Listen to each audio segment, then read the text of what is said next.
இன்றைக்கி நம்ம மாடித்தோட்டத்தில் ஒரு சூப்பரான அறுவடை வீடியோ தான் பார்க்க போகிறோம். என்னைக்கான அறுவடையை இந்த ஒத்தையாக வளர்ந்துருக்க முள்ளங்கிலேருந்து ஆரம்பிச்சிருவோம்.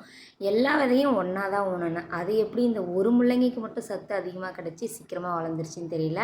அதையுமே நம்மளால் ஒழுங்காக பிடுங்க முடியல. கொஞ்சம் கிராஸாக வளர்ந்துருந்தது, உடச்சி எடுத்து தான் பிடிங்கிருந்தேன்.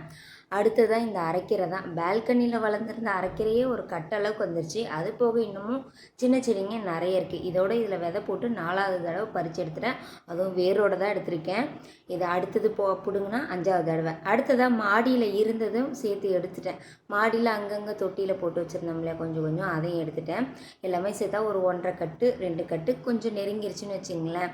அது ஒரு நாள் கடைஞ்சேன், ஒரு நாள் நொறுங்க அரிஞ்சிட்டு பொரியலாக செஞ்சுட்டேன். அடுத்ததாக ஒரு குட்டி வெண்டைக்காய், கொஞ்சமாக ஒரு 4 பழம் தக்காளி, அப்புறம் பூவை மல்லி கனகாமரம் தான் சூப்பராக பூத்துருந்துச்சு.